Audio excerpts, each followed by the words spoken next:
bilan des Lakers. Eh oui, il fallait finir avec la franchise iconique aux 17 titres NBA, les Lakers qui ont décidé de faire une intersaison dans la continuité. Bravo! Bravo Rob Pelinka. Enfin, je suis ravi de voir que des mecs que j'ai appréciés une année sont restés. C'est quand même, ça a été plutôt rare ces dernières saisons. On va faire d'abord un bilan de la saison dernière. Ensuite, on va se projeter sur le roster, sur les ambitions et sur LeBron James qui devrait continuer de démonter des records. Donc, la saison dernière finit à la 7e place de la conférence Ouest au play-in, 43 victoires. Une finale de conférence perdue sweep contre les Nuggets. Hein, on va en discuter dans quelques instants. Une défense, une super défense. Une attaque qui continue de bosser. Écoute, c'était une année, on a beaucoup parlé ensemble, réussi par réussi. Bon, on va pas repartir dans ce débat-là, mais il y a des choses à en retirer au vu de la continuité proposée cette intersaison. Il y a des choses à en retirer, il y a des choses à garder. Et c'est ce qu'ils ont su faire. L'année dernière, quand même, le début de saison, avec la mise en place de Darvin Ham au coaching, les problèmes de blessures et puis surtout de l'alchimie cataclysmique sur le terrain autour notamment de Russell Westbrook. Mais les 4 premiers mois de l'année dernière de la saison des Lakers, c'est une catastrophe. Je pense qu'on a été dans la pire ère LeBron James de sa carrière. Pour moi, l'année dernière, les 4 premiers mois des Lakers sont les pires mois dans le basket proposé, dans les résultats de LeBron James. C'était l'année d'avant plutôt, où ils font même pas play-in. Oui, mais il y avait des blessés, il y avait des choses. Okay. Là, pour moi, c'était là dans le contenu, c'était les roustes qu'ils prennent face aux Clippers. Enfin, il n'y avait rien. Il n'y avait rien. Et puis, il y a cette trade deadline. Ça allait un petit peu mieux avant quand même. Il y a cette trade deadline, il y a 2-3 coups qui sont plutôt bien faits. Ils arrivent à se libérer de Russell Westbrook. Tant mieux pour lui, tant mieux pour eux. Et là, à partir de février, c'est plus la même saison et c'est plus la même équipe. Et je trouve qu'on parle beaucoup de l'intersaison des Lakers et de d'autres équipes, mais pour moi, en fait, l'intersaison des Lakers, il a commencé en février dernier. Donc, clairement. Et en plus, derrière ça, eux, ils sont tout de suite mis au travail. Donc, une deuxième partie de saison très bonne, l'une des meilleures équipes NBA, une meilleure défense NBA, et puis un run qui t'amène jusqu'en finale de conf, où là, tu te fais sweeper. Bon, alors même si les matchs sont plus serrés que ce que le score général laisse entendre, mais du coup, tu as très vite, en fait, cette nouvelle équipe-là construite en février a un vécu. C'est vrai. Un vrai vécu. Peu de temps ensemble, mais un vrai vécu. Il y a un vrai vécu avec des mecs revanchards, des Rui Hachimura qu'on a re-signé, avec des Austin Reeves à qui on va filer des responsabilités, y compris en playoff pour jouer les derniers ballons, avec un LeBron qui a des stats exceptionnelles la saison dernière, encore à plus de 28 points par match, c'est complètement fou, mais qui en playoff, on l'a vu des fois, avoir du mal un peu à finir les matchs, et donc du coup peut-être peut-être donner un petit peu plus de responsabilité à Austin Reeves et à Anthony Davis. On a vu Anthony Davis bon en playoff, vaillant, près du cercle. Donc tout ça, en fait, pour moi, c'est du positif. Cette année, il y a eu, maintenant, à l'été, ils ont rajouté encore un petit peu des choses, mais c'est une équipe qui continue de se construire. Maintenant, jusqu'où ils peuvent aller. Les Lakers, l'année dernière, à partir de l'arrivée de D'Angelo Russell, c'est là la bascule, hein, le trade avec les Wolves, donc le départ de notre ami Russell Westbrook. Ils sont à 19 victoires pour 9 défaites. Donc tout de suite, ça te permet d'aller chercher ce play-in. Il y a un moment donné, on se pose la question, on le faire. Pendant cette période, il y a eu des blessés. On se souvient de LeBron qui rate des matchs. Et on se souvient de Vanderbilt qui, c'était pas pour se souvenir de la victoire un dimanche soir là, contre les Mavs, qui les lance complètement et qui leur permet d'y croire et d'y croire. Et puis c'est vrai que tu as raison, il y a ce run de playoff où, mine de rien, en peu de temps, tu as trouvé des certitudes, tu as trouvé une rotation, tu as trouvé aussi ce qui te manque. Ce qui leur a beaucoup manqué pendant toute la saison, c'est de l'adresse. On n'a fait que de parler de l'adresse. L'alchimie, bien sûr, mais l'adresse a été terrible. Et avec ces trades et avec la continuité de cette intersaison, autour de LeBron, autour d'Anthony Davis, t'as que des mecs à droit. Et ça, dans l'imaginaire que tu te fais... Vanderbilt. Il n'y a que Vanderbilt qui s'est fait sortir du 5 sur la fin du run de playoff parce qu'il ne pouvait pas mettre un panier, clairement. Mais bon, ça reste un atout dans cette équipe puisque magnifique. Défendre, c'est important au basketball. Magnifique, puis il s'envoie les meneurs d'en face et tout, magnifique. Il régale. On va regarder ensemble ce qui s'est passé cette intersaison. Donc, d'abord avec les départs, hein, comme toujours, les départs, on a du Dennis Schroeder, hein, qui va sûrement manquer, Lonnie Walker, Malik Beasley aux Bucks, Mo Bamba, Tristan Thompson et Lonnie Walker 2 fois, donc, qui s'est dédoublé dans ce petit tableau. Don d'ubiquité. Tout à fait. Dennis Schroeder, honnêtement, pour rester sur lui avant d'aller sur les arrivées, pour moi, c'est un vrai manque, vrai manque. Je mets de la côté ce qu'il est capable de faire avec l'Allemagne. Parce que Dennis Schroeder, c'est un queumé qui aime tous les défis qu'on peut lui proposer. Défensivement, on se souvient dans la série face aux Warriors, il est fantastique sur Steph Curry, honnêtement. Et c'est un mec des grands moments.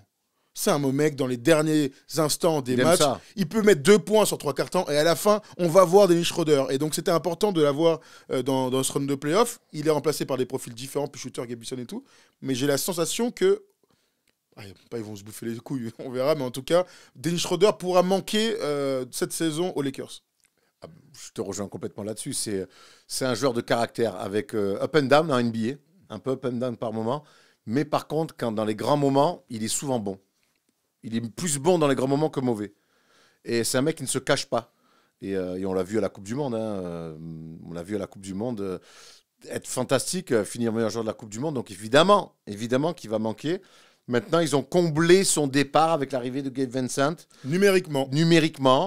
Qui est pas n'importe qui non plus. Qui est pas non plus. Qui est pas n'importe qui non plus, qui a fait qui l'année dernière en playoff fait des choses archi intéressantes, capable de se sublimer lui aussi. Mais effectivement, oui, la perte de Dennis Schroeder, mais c'est un petit peu le lot de ces équipes-là. Quand tu fais des runs de playoff comme ça et que des joueurs se révèlent ou se re-révèlent, parce que Dennis Schroeder n'était pas n'importe qui, eh ben après les mecs ils veulent un temps de jeu différent, ils veulent plus d'oseille, ils veulent plus de responsabilités. Mais oui, je te rejoins, on verra comment ça va se passer, mais effectivement, il y a de fortes chances que Dennis Schroeder manque aux Lakers cette année. On va regarder maintenant les arrivées, donc, parce que si Dennis Schroeder est parti, bien sûr, il a été remplacé. On l'a dit, Gabe Vincent, c'était un des bons coups de ce mercato. Le Heat ne voulait pas lui donner d'argent. Gabe Vincent est allé donc aux Lakers. Christian Wood, Cam Reddish, Taurean Prince, qui va débuter dans le 5 pour les Lakers. Jackson Hayes des Pelicans. Le rookie Jalen Uchifino et Maxwell Lewis, lui aussi un rookie. On va enchaîner tout de suite avec les prolongations, parce que au-delà même des arrivées, c'était les prolongations. On ne savait pas si Austin Reeves allait rester, on ne savait pas si Vanderbilt allait rester, on ne savait pas si Rui Hachimura allait rester. Anthony Davis allait être en fin de contrat, et il a prolongé, donc 186 millions de dollars sur 3 ans. Austin Reeves, 156 millions de dollars sur 4 ans. On pensait peut-être que 100 millions allaient lui être proposés. On a beaucoup parlé des Spurs, par exemple. Finalement, ça n'a pas été le cas. Rui Hachimura, 54 millions sur 3 ans. Jared Vanderbilt, 48 millions sur 4 ans. Et D'Angelo Russell, 37 millions sur 2 ans. Continuité, Rob Pelinka a bien fait son taf. Ah ben, il a raison, on l'a dit. Ce qui a été bien, c'est que Rob Pelinka a tenté quelque chose et qu'en fait, très vite, il a pu voir si ça marchait ou si ça ne marchait pas. Et il a vu que ça marchait. Ah mais là, et puis, encore une fois, n'oublions pas plus que jamais que le but de ces Lakers-là, c'est quoi, Thomas ? C'est d'être le meilleur possible et c'est de gagner un titre. C'est d'essayer d'offrir à LeBron James un dernier run pour aller gagner un titre NBA. Ça va être compliqué.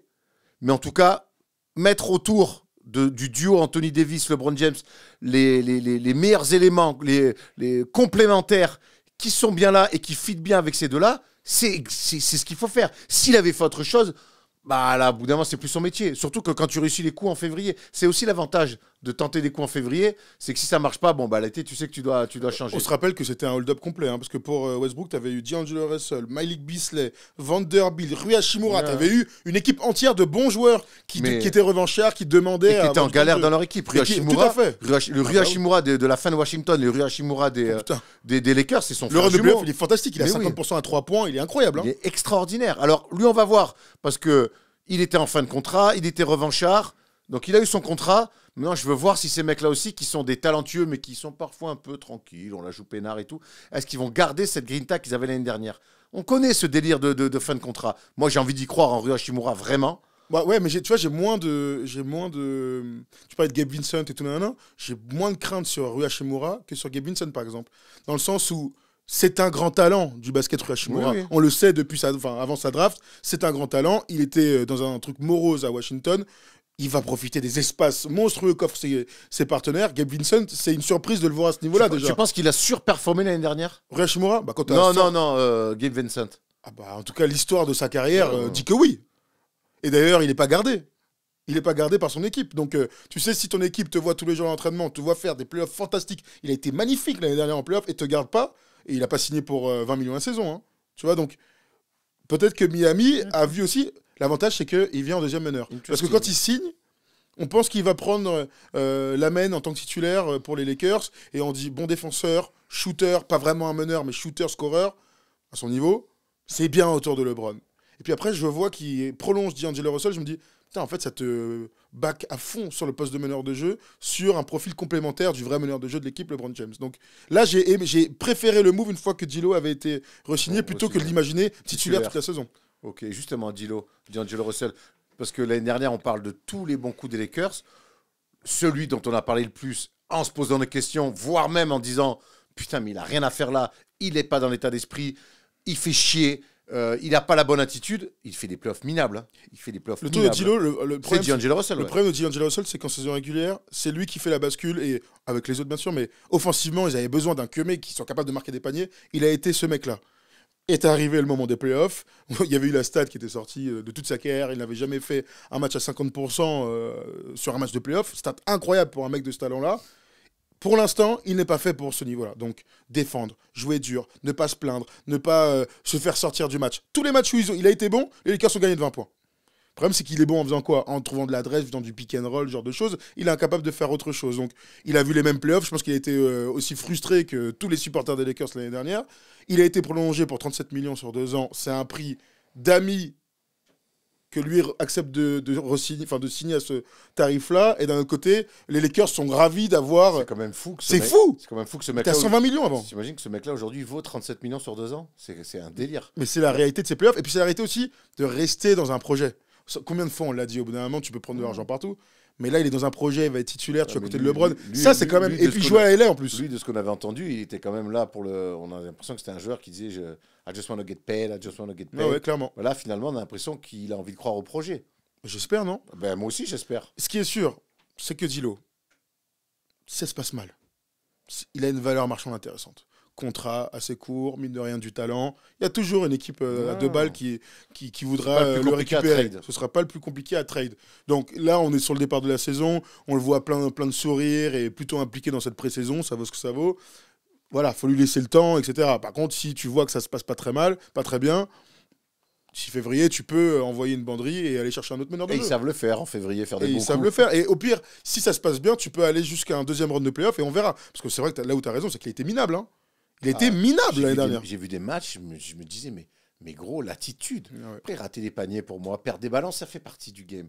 Mais l'attitude, surtout quand tu vois, quand tous les autres de ton équipe sont irréprochables, avec leurs qualités, leurs défauts. Mais l'année dernière, les Lakers qui sautent à la gueule, ils jouaient pas un basket extraordinaire. Hein. Mais par contre, dans l'attitude, tout le monde était impliqué. Et du coup, ça rendait les choses faciles pour tout le monde. Défensivement déjà, et puis en attaque, ça se passait la balle, on avait envie de bien faire. Lui, là, il sortait du lot avec cette espèce de nonchalance. Bon, après qu'il a toujours eu, il est comme ça.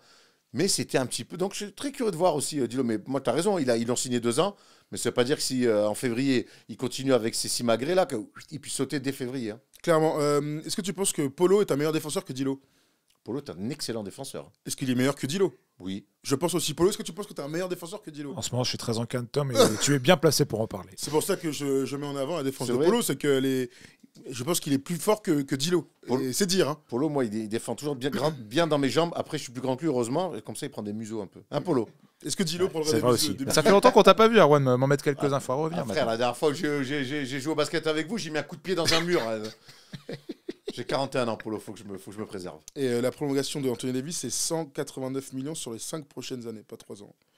Les 5 prochaines années, hein, évidemment. 5 ans. Bah oui, c'est mieux. C'est mieux, sinon ça fait un contrat qui n'a aucun sens. On va accueillir notre premier auditeur, on va continuer de discuter de tout ça, parce qu'après on va... parler de LeBron, un peu. C'est pas le premier en plus. LeBron, bien sûr. Premier éditeur sur les Lakers, Polo. C'est Franz qui nous appelle pour parler des Los Angeles Lakers. Salut Franz. Salut les gars, comment allez-vous? Ça va super. Ça va, Franz? Impeccable. Là, on parle du soleil californien. Bon, on a commencé à discuter de tout ça, il y a encore plein de sujets, mais on a envie d'avoir ton avis sur la continuité de Rob Pelinka et de Darvin Ham, année 2. Qu'est-ce que tu en penses de tout ça? Je pense que du positif. Aujourd'hui, les Lakers, ça reste une équipe qui est plutôt bien bâtie, avec un bon coach. Défensivement, offensivement, c'est plus qu'équilibré. Ils ont tout pour réussir. Maintenant, moi, ma grande question, ça va être plus sur l'intégration des joueurs qui ont explosé ou des jeunes talents. Je pense notamment à Austin Reeves, qui a vraiment explosé, qui a montré et qui a prouvé qu'il était très bon et qu'il avait un vrai talent. Aujourd'hui, la question, c'est comment il va être intégré dans cette équipe-là, surtout au niveau de son talent, je parle véritablement. Est-ce qu'on va vraiment lui laisser la place qu'il mérite? C'est quoi la place qu'il mérite selon toi? Moi, j'ai l'impression qu'il est déjà intégré dans cette équipe. Hein. Moi, je l'ai vu jouer des fins de possession à Memphis en play-off. Ça a choqué personne, et à commencer par LeBron. Moi, j'ai l'impression, France, qu'il est déjà intégré. Maintenant, la question qui va être intéressante autour d'Austin Reeves, c'est un petit peu le fantasme de certains autour de ce joueur-là, c'est quel est son plafond? Qu'est-ce que ce mec-là peut devenir?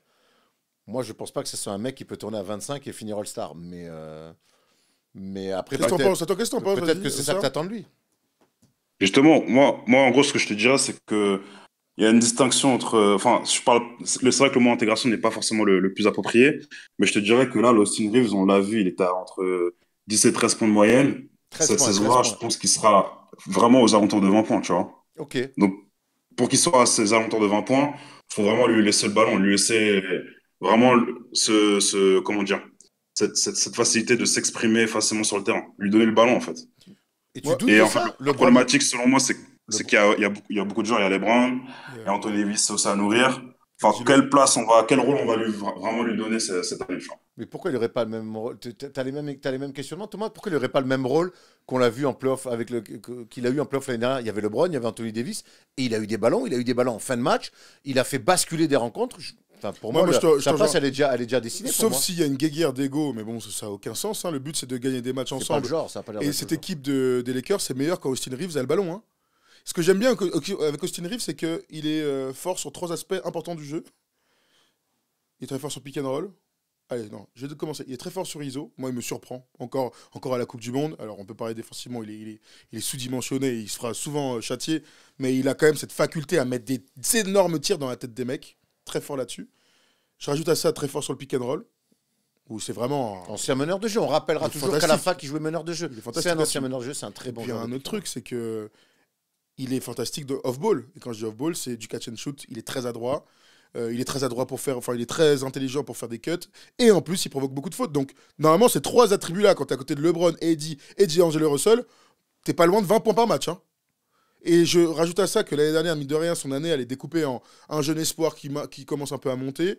Il est 6e homme, on l'installe un petit peu quand il y a le départ de Russell Westbrook et tout.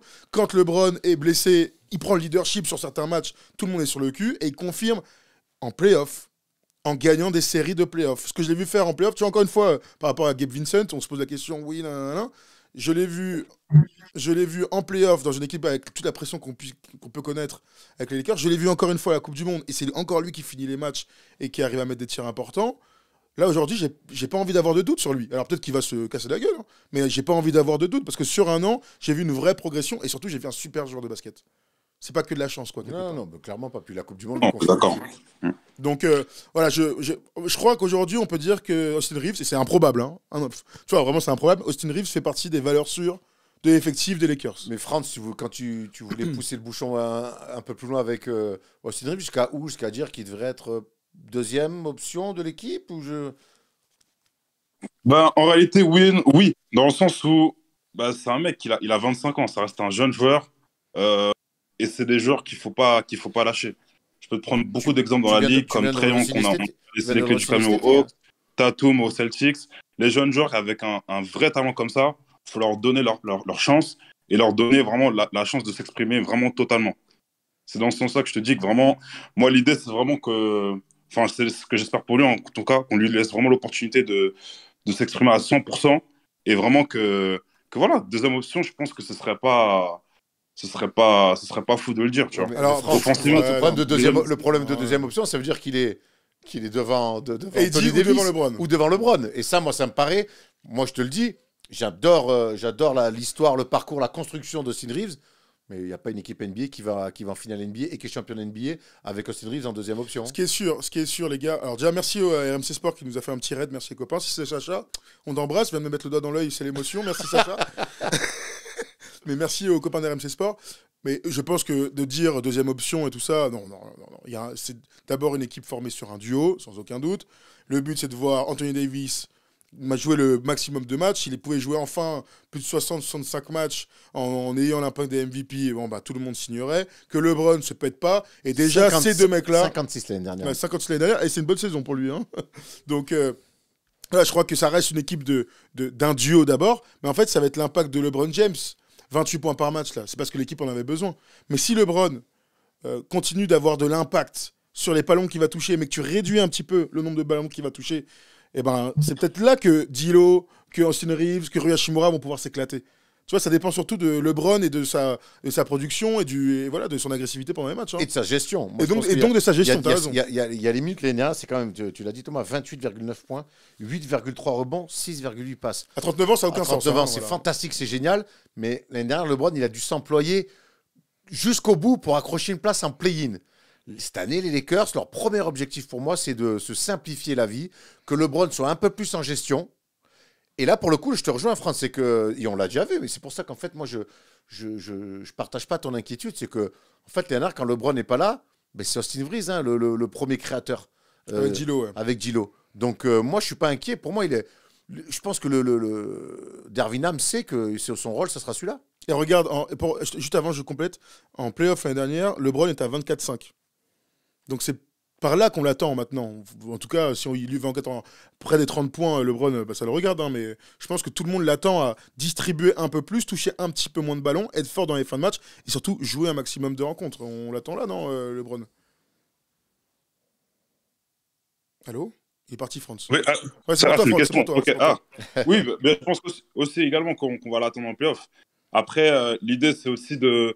Là, vous m'avez parlé un peu du beau duo, mais est-ce que vous pensez véritablement que ce beau duo-là va vraiment durer sur toute la saison régulière? Et je parle physiquement. Est-ce que vous êtes sûr à 200% que les deux ne vont pas se blesser? Non. Non. Sachant que Anthony Davis, sur ces 2-3 dernières saisons, nous a montré qu'il se blessait énormément. Est-ce que vraiment vous mettez ce gros BS pour cette saison que le mec ne va pas se blesser? Il sort, Anthony Davis, moi je n'ai aucune certitude là-dessus. Il n'empêche qu'il sort quand même de sa meilleure saison aux Lakers depuis la première année où il est arrivé, en termes de stats, en termes de matchs joués.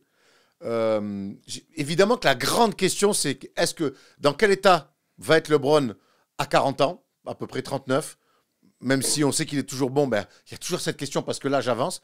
Et dans quel état sera Anthony Davis? Est-ce qu'il va être capable de faire une saison de All-Star, une saison de MVP? Voilà. Mais en tout cas, c'est les grandes questions autour des Lakers. Mais pour moi, si ces deux mecs-là ne sont pas prêts, n'enchaînent pas les matchs, se blessent trop, les Lakers ne pourront rien imaginer. Pour moi, tout doit passer par eux.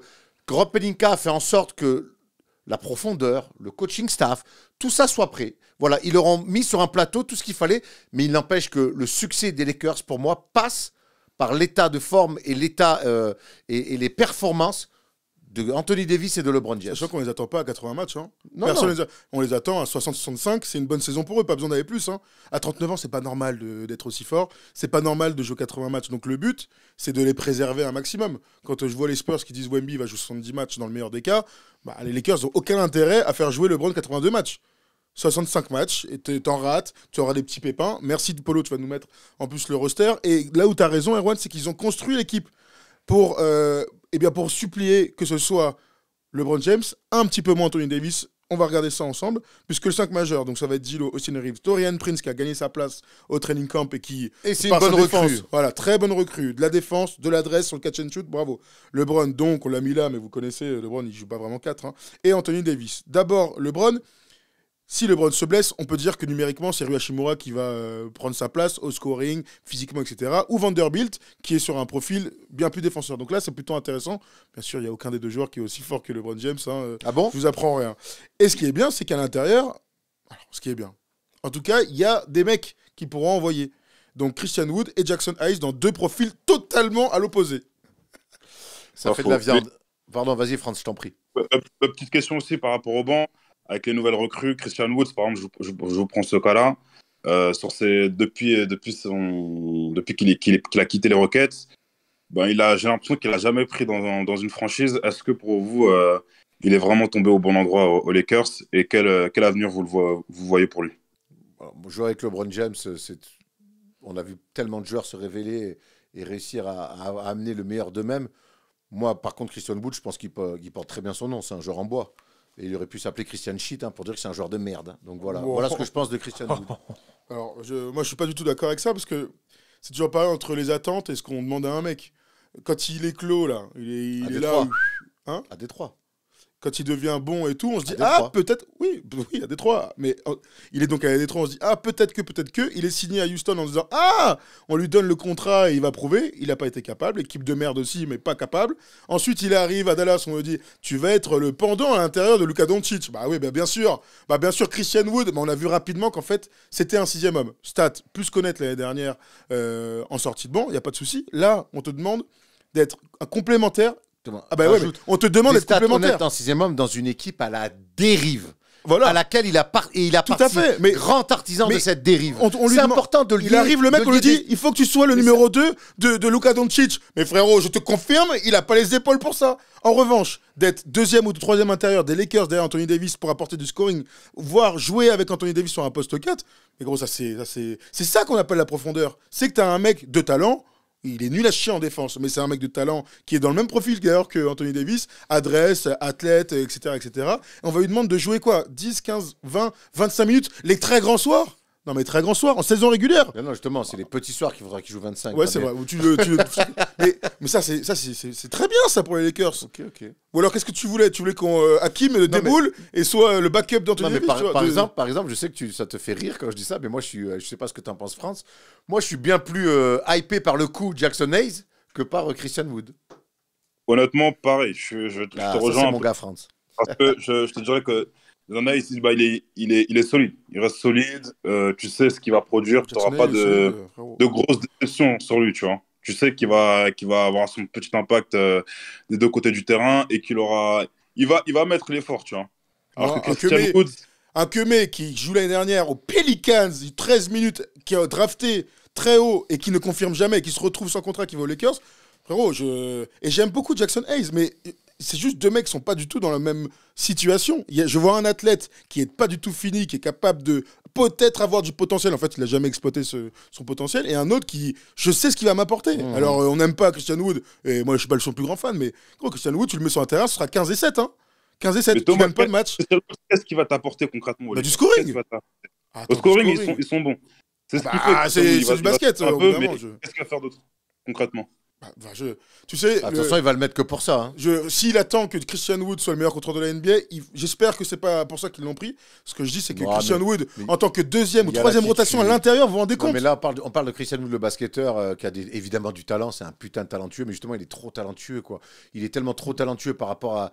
Et il se prend pour ce qu'il n'est pas. Il est chiant. Enfin, moi, c'est l'attitude aussi. Mais moi, cette équipe-là des Lakers, elle s'est construite quand même sur de l'attitude. T'es pas meilleur défenseur de la ligue, de défense de la ligue sans attitude. Ils ont tous des attitudes. L'équipe de Blairman, ton meilleur titulaire, c'est le MVP des Blair. Gros, mais c'est celui à qui on a le plus pointé du doigt. Mais l'équipe a quand même marché comme ça. C'est celui qu'on a le plus pointé du doigt. C'est toujours. Moi, ce que j'aime, c'est que t'as LeBron, et LeBron, on l'a dit quand il y a pour Kobe, on l'a dit pour Jordan, c'est que ces gars-là t'obligent à être concentré, t'obligent. Par exemple, Polo m'a fait un fuck. Je te balance, Paul, il m'a fait un fuck parce qu'il est jaloux. Tellement pas.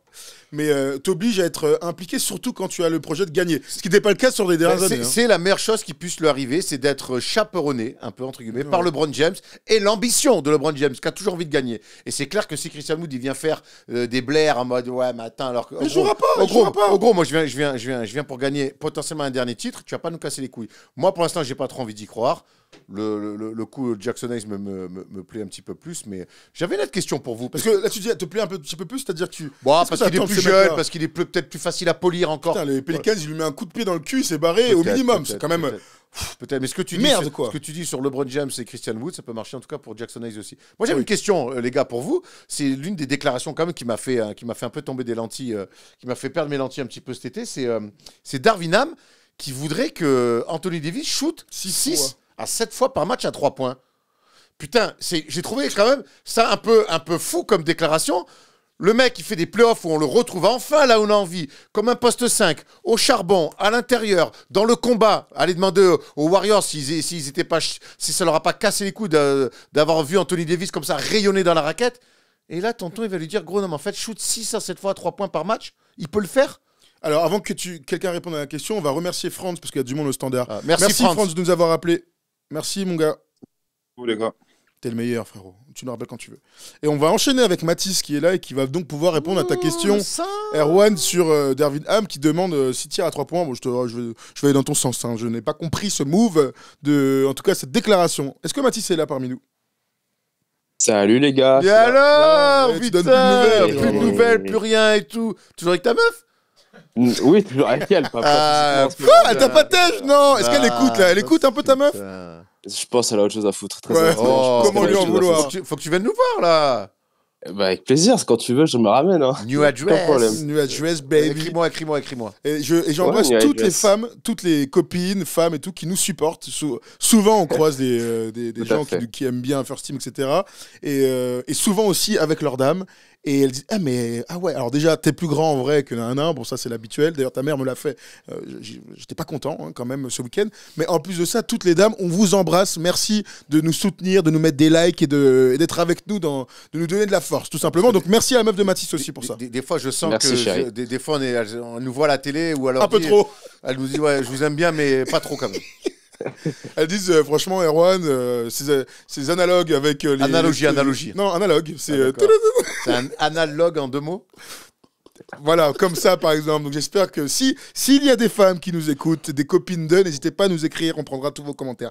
Mathis, est-ce Attends, parce que que Erwan, il me regardait, il me dit non, elle était pas mal comme ça, il me faisait des grands gestes. Je fais non, Erwan, je peux pas aider ce qui vient de se passer, gros. Tough crowd, hein. Tough crowd. si 3 points, si panier est tenté à 3 points pour Anthony Davis, qui est minable à 3 points depuis plusieurs années, mais qui a l'air d'avoir moins mal à l'épaule, qu'est-ce que t'en penses, Mathis? Non, déclat bizarre, je suis d'accord avec vous. Dès qu'il a dit ça, j'ai couru sur Basketball Référence pour voir des chiffres un peu réels de pourcentage, etc. Et effectivement, ils sont pas très très bons. Ouais, voilà, minables. Non, déclat un peu bizarre, surtout que m'a dit Erwan, qui vient vraiment contrecarrer ce qu'on a vu de très positif d'Anthony Davis sur ses playoffs. Moi, je pense qu'il a surtout voulu lâcher cette déclat pour, en fait, pas tant pour Anthony Davis, mais pour les autres. En fait, pour essayer de faire plus rayonner les autres à travers des lignes de pénétration peut-être plus évidentes, peut-être pour LeBron, pour Rui Hachimura, pour des intérieurs comme ça qui peuvent. Peut-être qu'en fait, il veut que ces gars aillent plus à l'intérieur, ces autres gars. Et il sait qu'Anthony Davis, enfin, il pense qu'Anthony Davis est un shooter à 3 points. Donc moi, je vois plus cette déclat en mode encourager, voir autre chose pour ces autres gars, ces autres postes 4, là, les Rui Hachimura, Jared Vanderbilt, etc., pour aller scorer plus près de la peinture. Mais non, sinon, je suis pas vraiment d'accord avec cette déclat. Anthony Davis, poste bas, c'est un mec relativement inarrêtable. Hein. Ok, Jokic, la saison dernière, lui fait la chanson, mais moi, j'ai aucun problème à dire que Jokic est peut-être que Davis est peut-être le meilleur défenseur intérieur et peut-être tout court de toute la ligue. Et même attaquant aussi. Enfin, je veux dire, là, je parle de défense, mais c'est un monstre en bas aussi. Donc non, moi, je suis pas trop fan de cette déclat comme vous. Hein. Et surtout que moi, ce que je trouve dangereux dans cette déclaration, c'est qu'Anthony Davis, ici, est perdu au large. On s'en souvient. C'est que oui, il y a la bulle où il met ce tir à 3 points incroyable face à Denver en playoff pour gagner un match, on s'en souvient. Mais derrière, il s'y est perdu. Nous, on l'a vu en live à la Crypto.com Arena. On l'a vu vraiment, mais se perdre au large, à vouloir shooter à 3 points, être nonchalant. En fait, moi, on le dit, et moi, ça a été un de mes combats pendant des années dans les émissions, c'est de dire, retourne au charbon, retourne plus proche du texte, et tu pourras en prendre 1 ou 2, 3 si tu veux pas aller bonsoir. Mais là, lui dire, vas-y, carte blanche pour en prendre 6 par match, c'est dangereux. Je trouve ça dangereux comme déclaration, voire irresponsable. Rien que ça, quoi. Souvent, il y a des guerres et tout, et Erwan, il dit que ça, c'est irresponsable. Bon, attends, Je prends ce commentaire, c'est beaucoup beaucoup comparaison catastrophique. J'évite que ma meuf regarde, sinon elle va crush sur le chauve. Non, mais on fait pas ça, nous. Comme ça, on fait pas quoi? On fait pas ça. Ouais. Attends, t'es en train de me dire que tu piquerais pas la meuf d'un viewer Non. si c'est l'amour de ta vie, la meuf? Ça va pas. On peut arrêter, s'il vous plaît. Attends. On n'est pas, Si Radio Lab, c'est parti. l'amour te tombe dessus, genre bam! Ça vraiment, ça te tombe on n'est dessus. pas ces gens-là. Genre sur une réunion, parce qu'on va vous raconter un petit peu après, mais on va organiser des choses. S'il y a un gars qui vient avec sa meuf, il est amoureux d'elle et tout, là, ils vont se marier, mais que ça te fait quelque chose comme jamais, un coup de foudre, tu pars pas avec elle. Mais ça va pas la tête ou quoi? Non seulement je nique la vie d'un mec, et ce mec-là pourra plus jamais regarder First Team. Non. On n'est pas ces gens-là. Je te connais plus courageux, hein. Courageux? Ah, mais Tom, ça va, oui. Il n'y a pas de courage là-dedans. Merci Polo de remettre un peu l'église au milieu du village. Complètement Ouais, taré, Polo, le- je te rappelle que quand il s'est mis avec sa meuf, elle était en couple. Enfin bref, allez, on enchaîne. C'est quel genre de rumeur, ça, en Alors, plus c'est faux, Polo, c'est Ouais, bah, faux. je dis que c'est faux. En plus, Alors- tout le monde m'entend maintenant. C'est cool. Merci d'ailleurs Decathlon pour les habits. Alors, donc, on va se poser quand même 2-3 questions sur les ambitions. Non, tu sais quoi? Avant les ambitions, on reste sur la saison régulière. Et je vais vous donner quand même 2-3 stats, puisque LeBron va continuer à rentrer dans l'histoire. Vous savez que LeBron va passer les 40 000 points cette année. Ouais. Il va passer les 40 000 points, gros! Parce qu'on est là à dire il a 39 ans, c'est son année 21, mais gros, il va faire 25 ans le mec. Pour un mec qu'on a toujours vendu all around. C'est quand même un truc de ouf. Et d'ailleurs, il est presque en triple-double de moyenne, frère. Il est fantastique. Il va battre aussi, enfin, il va se rapprocher du record du nombre de matchs joués.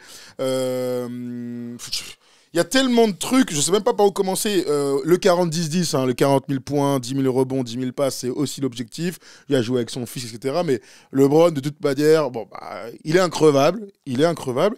Je me pose encore la question du moment où il va Il est ralentir. en fin de contrat. Dans 2 ans, 1+1. C'est 1+1. Ils ont tous au moins 2 trucs de playoff. C'est pas une seule année. Tu vois, c'est 1+1. C'est une player option qu'il a. 1+1, ouais, bah, évidemment. Oui. Tu lui donnes ce que tu veux. Mais la question que je me pose depuis toujours, c'est à quel moment il va un peu ralentir. Je sais qu'il a ralenti parce qu'il a souvent été blessé, ça n'a jamais été le cas dans sa carrière. Je sais qu'il a ralenti parce qu'en playoff, je l'ai vu moins décisif dans les fins de match. Enfin bon, frérot. Face à Denver. Voilà, c'est des. Non, sur le run de playoff, il est dramatique dans les fins de match. Sur tout le run de playoff. Il est avant et tout, il rate des trucs. Non, mais il reste encore très influent. Et défensivement, on l'a vu quand même faire 2-3 trucs, dont des contres. Mais je me demande quand est-ce qu'il va ralentir dans la saison régulière. Parce qu'à un moment donné, il va tourner à 22-23 points. Ce qui est déjà fantastique. J'en rêve. Tandis que Matisse, à un moment donné, est-ce que c'est pas le moment où peut-être qu'il va descendre un petit peu? Je sais que défensivement, honnêtement, il défend moins qu'avant, hein, ça y a pas de doute. Mais comment lui en vouloir? 39 piges, je crois. Non, mais honnêtement, moi, j'ai envie de dire qu'en fait, le mec va pas ralentir tant qu'il aura pas accompli son objectif ultime à 39 ans avec les Lakers, à savoir encore aller chercher une bague. Alors, il a 39 ans, donc il est plus enclin à se blesser et il peut mettre encore plus de temps à revenir. Donc ça, c'est un truc indépendant de sa volonté qui va le freiner, du coup, pour répondre à ta question.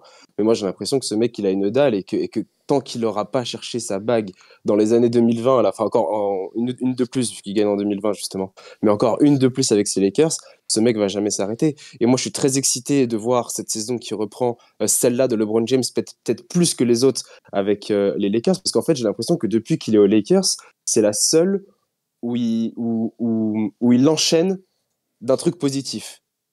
Parce que les premières années, ok, en 2020, il gagne. On va pas refaire le débat de la bague de 2020. On commence pas avec ça. Assez particulière et tout. Moi, j'ai très hâte parce qu'en fait, le mot que vous avez dit le plus de fois depuis vous avez commencé cette partie sur les Lakers, c'est le mot continuité. Et là, le fait de voir LeBron James repartir sur de la continuité avec une vraie équipe autour de lui, Anthony Davis, etc., les mecs ont été prolongés. Moi, c'est ce que je disais à Tom dans le salon. Moi, je trouve que les Lakers, ça a été la meilleure intersaison de toute la ligue. Là, pour ce challenge, je sais qu'il est archi motivé. Et pour répondre à ta question, moi, il n'y a rien qui le freinera tant qu'il n'aura pas cherché sa bague, en fait. Et j'ai trop hâte de voir sa 21e saison, putain. Dans ce que tu dis et ce que je vois de l'intersaison, c'est que j'ai l'impression, je sais pas, tu vas me dire, Erwan, ce que tu en penses. J'ai l'impression que l'organigramme des Lakers s'est enfin remis droit. C'est-à-dire que le GM fait des choix de GM, des transferts, monte une équipe, Rob Pelinka. Le coach, on lui demande de coacher, et je rappelle que Darvin Ham est un coach rookie, et que l'année dernière, en playoff, il a été bon, il a fait des ajustements en cours de saison, de série, il a mis Vanderbilt, il a enlevé Vanderbilt, il a fait jouer Rui Hachimura, il a coaché, et on aime les mecs qui coachent pour une année rookie, donc année 2, avec un discours qui va continuer, et les joueurs jouent. Et pour LeBron, depuis qu'il est arrivé aux Lakers, enfin depuis même, je suis sympa, mais depuis 10 ans, on lui reproche de tout faire. J'ai pas aimé la fin après le sweep, ce qu'il a dit en conférence de presse, où il parlait de peut-être partir en retraite, etc., juste pour camoufler le fait qu'il se soit fait sweeper. Ça, j'ai aucun doute là-dessus. Mais j'aime qu'il soit... On contrôle toujours la narrative, notre Absolument. ami. Mais j'aime le fait que, j'ai l'impression, qu'il soit redevenu joueur. Ce qui n'était pas le cas depuis quelques temps. Moi, vous mettez des frissons quand je vous entends parler de LeBron à 40 piges, les records qu'il peut battre, la dalle qu'il peut avoir pour les gagner, pour aller chercher un nouveau titre. Parce que LeBron qui gagne un nouveau titre à 39 ans avec des stats comme ça, dans la legacy, ça va peser lourd. Hein. Ça va clairement peser lourd. Et de toute façon, aujourd'hui, c'est le seul truc qu'on a envie de voir, c'est LeBron une dernière fois en finale NBA. Maintenant, est-ce qu'il a l'équipe pour ? Alors, si tu veux, on peut aller là-dessus. On va regarder d'abord nos saisons régulières. Erwan, s'il te plaît, top 10 de la conférence Ouest, s'il te plaît, mon Pollux. On va regarder ensemble ce que toi, tu as mis pour ces Lakers. Alors, les Lakers, d'après toi, seront 7e. Clean. Donc, derrière les Nuggets, les Suns, ok. Les Grises sans Ja Morant pendant 25 matchs. Alors, les Warriors, alors, j'ai fait les ça. Kings, les Clippers. Les Grizzlies, je les ai fait avant la blessure toute la saison de Steven Adams. Oui, bon, ça c'était aujourd'hui. Donc là, ça change. Bon, alors qu'est-ce que tu changes tu les descends jusqu'où les Grizzlies? Les Grizzlies, je vais les descendre. Je pense que je vais les descendre en 7 en play-in, les Grizzlies. Et je mets les Lakers montent qui finissent dans le top 6.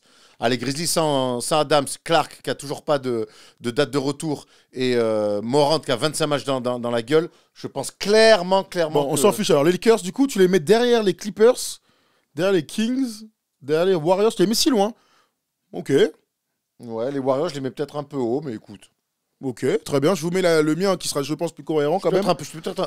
Mais je t'emmerde. Non, mais ça, c'est vraiment les trucs du journaliste de BFM. Alors moi, je vais prendre le mien qui est évidemment bien plus cohérent et mieux pensé. Sur d'autres sujets, autrement plus difficiles à raconter. Je t'emmerde, c'est juste un avis subjectif. Frérot, l'autre, il a mis les Grizzlies 3e. Je peux te dire que tu l'as fait avec les pieds, ton truc. Attends, les Grizzlies, j'ai mis. Merde. Je les ai mis. Gros, j'allais dire un truc catastrophique. Et vous là, les Grizzlies, j'avais mis l'aile première gauche, saison, là. vous aviez hurlé, ils ont fini 2e. Arrête un peu, ferme ta gueule. Ja Morant, 25 matchs. Ja Morant. Je suis à deux doigts de vous insulter. Bon, bref, il est malade, celui-là, dictateur, va. Truc, et vous allez me dire, du coup, vous, dans le chat, quelle sera la place de la conférence Ouest pour ces Lakers? Je les mets 3e, parce que c'est mes Lakers, bien sûr. Nuggets, Suns, je les vois un peu au-dessus. Les Lakers, surtout en saison régulière, je les vois être vraiment très forts. En playoff, on en parlera dans quelques instants, mais je vois pas pourquoi les Clippers et les Warriors serait au-dessus des Lakers. Hein. En tout cas, sur le papier. Oui, non, mais ça se tient. Après, Erwan, il est tellement mauvais pour être comme ça. Heureusement qu'il est aidé par Polo, hein, qui, lui, l'a fait avec son pied gauche. Mais gros, c'est quand même fou. Je te dis, quand j'ai mis les Grizzlies premiers à l'Ouest, on m'avait dit t'es un baiser. Ils avaient fini 2e. Gros, arrêtez un peu arrête de me saouler. J'ai mis les Clippers premiers aussi. Moi, il y a aussi un truc chez les Lakers.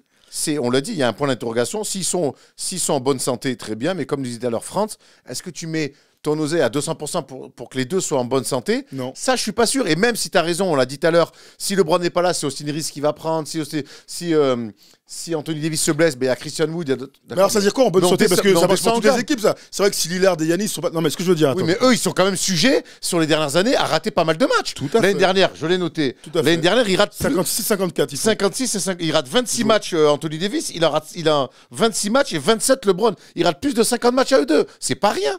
Ah non, c'est pas rien. Donc voilà. C'est pour ça. C'est plus que sur le. En fait, quand tu fais un classement, tu n'es pas que sur le niveau intrinsèque des gens. Il y a certaines équipes, certains joueurs qui sont plus assujettis à des blessures. J'ai l'impression qu'Anthony Davis et LeBron James, même si l'année dernière pour Anthony Davis c'était mieux, c'est le plus gros nombre de matchs qu'il ait fait depuis sa première année aux Lakers. Voilà, pour moi, s'il en manque un des deux, c'est déjà problématique. Donc voilà. Après, c'est vrai que s'ils sont au complet. C'est une équipe, on l'a vu l'année dernière, qui tient parfaitement la route. Je ne suis pas sûr de les envoyer en finale, même au complet. Mais j'ai l'impression que jouer, tu dis faire 60 matchs, c'est déjà un miracle. Il n'a jamais fait 60 matchs, Anthony Davis, depuis qu'il est aux Lakers. Il n'a jamais fait une pré-saison aussi, sans parler des matchs. Hein. Mais il arrive toujours blessé en général. Donc, dans le chat, tout le monde est top 6. Hein. Clairement, là, je vous vois tous 3, 4, 5, 6. Mathis, tu dis combien toi? Je vais top 6, moi. Ouais. Ah bah écoute, moi je vais te suivre Thomas et je vais les mettre top 4. Hein. Bander. Pour moi, j'ai... Il aime le basket aussi, Mathis, c'est normal, frère. J'aime le basket, j'aime LeBron. Pour moi, il y a un top 4, Nuggets, Suns, Clippers, Lakers. Okay. Tu les mets dans l'ordre que tu veux. Pour moi, c'est mon top 4. Alors oui, j'entends tout ce que tu dis, Erwan, que s'il y a une équipe qui peut être la plus encline à des blessures, c'est celle-là. Encline. En attendant... Oui, encline, ouais. En attendant, mine de rien, on a envie de croiser les doigts pour que ça n'arrive pas. Et voilà, c'est ça, c'est qu'en fait, dans ton classement, Mathis, le rapport, le facteur blessure, est-ce que tu le prends en compte ou pas? Est-ce que tu es dans une vision, complètement positive en disant ils vont pas se blesser, ou tu vois? Non, moi je le prends clairement en compte, mais en attendant, il y a aussi l'environnement que je prends en compte. Ja Morant, c'est concret que lui, il va pas jouer 25 matchs. Ça, c'est concret. Tu vois, ça, c'est clair, il va manquer 25 matchs. Et ça, évidemment, que ça va peser dans le compte des Grizzlies à la fin, quand on va regarder les classements, etc. En fait, je vais me contredire moi-même, parce que je dis que les Lakers, c'est les plus enclins. Mais il y a les voisins, les Clippers aussi, qui sont pas mal là-dedans dans le délire de ils sont même au-dessus. Hein. Ah bah, ils sont au-dessus, c'est le pire duo de la ligue, là, tout le temps on en parle. Bah oui. Voilà. Donc c'est pour ça que je me contredis moi-même. Ouais, mais chez Erwan, les Clippers, ils sont premiers quand même. Non, ils sont au-dessus en tout cas. Mais pour le facteur blessure, pour les Clippers, ça marche pas. Ça. Ouais, c'est ça. Donc voilà, il y a des éléments autour. Vous avez fait beaucoup de ce débat entre vous deux, je peux revenir là-dessus, mais je suis d'accord que Denver, c'est mine de rien un peu affaibli, et du coup, ça peut laisser cette fenêtre d'ouverture pour les Lakers. Donc il y a évidemment la situation à eux, où évidemment, bah, si LeBron il se fait un genou à 10 matchs et il manque les 30 prochains, bon, bah, on Franchement, l'aura tout dans le monde, l'os. ça, malheureusement. Mais jamais un alignement de planète et tout, ou juste un truc, la même chose que l'année dernière, ce qui est déjà assez exceptionnel pour ces deux mecs-là. Bah, pour moi, c'est top 4. Ok. Et ça règne sur la conférence Ouest. Alors, deux choses. Déjà, on va aller voir les copains de Winamax pour voir la cote champion, parce que c'est quand même la question qui nous anime. Est-ce que cette équipe peut être championne? Alors, ils sont parmi les meilleurs, hein, déjà. Ils sont cotés à 15, donc parmi les favoris de la conférence Ouest, ils sont avec les Warriors. Pour ça, il ne faudrait pas battre les Nuggets, hein, et j'ai quand même du mal à y croire. Je vous rappelle quand même que c'est interdit les paris sportifs sont interdits aux mineurs, hein, comme toujours. On fait attention à ça à la maison et on ne commence pas à mettre du cash comme des fous. Donc on est ensemble sur tout ça, mais on fait piano.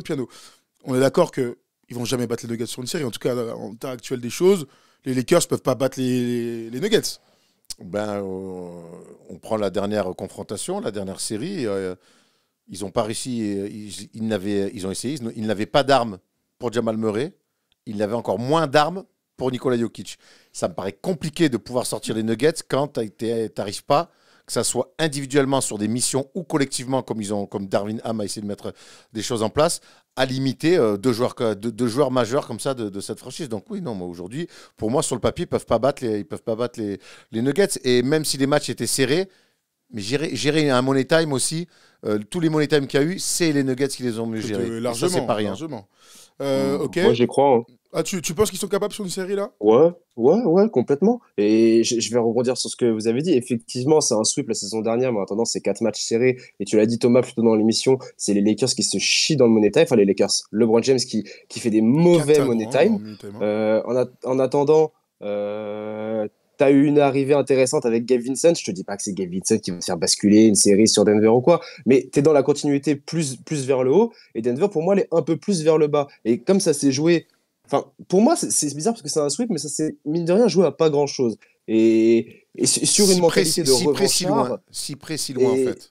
Si près, si loin. Mais sur une mentalité de revanchard où les Lakers poussent vers le haut et Denver un peu plus vers le bas, avec LeBron qui se dit, vas-y, je vais pas faire 2 années deux money time aussi dégueu. Enfin, 2 années de money time, vous m'avez compris, c'est dégueu que... Est-ce qu'il a les jambes? Moi, j'ai encore les jambes. Est-ce qu'il a encore les jambes pour faire basculer des matchs et des séries? Puis moi, le Nuggets un peu plus vers le bas, les mecs, ils sortent, ils sont champions en titre. Jamal Murray, il a 26 ans, Nikola Jokic, il a 28 ans. Et on essaie de me dire qu'ils sont un peu plus vers le bas. Mathis, honnêtement, mais t'es pas le seul. Mais moi, je n'arrive pas à me dire que cette équipe des Nuggets est moins forte. Vraiment, j'arrive pas à l'entendre. Ah bah moi je te le dis un tout petit peu, je te dis pas qu'ils vont aller chercher. Rendez-vous dans la saison, Mathis. L'avantage que s'ils sont un tout petit peu moins forts, ils seront quand même champions, je pense. Hein. Vu comment ils étaient largement au-dessus de tout le monde lors du dernier round de playoff. Après là, ça sera des débats sur des détails, mais moi j'ai du mal à croire d'avoir cette équipe. Ça s'est joué sur des détails presque la saison dernière. Pas tant que ça. Quand tu te fais sweeper, c'est rarement sur des détails. Parce que, en tout cas, ce qui est sûr, c'est que dans le chat, c'est un faux sweep pour moi.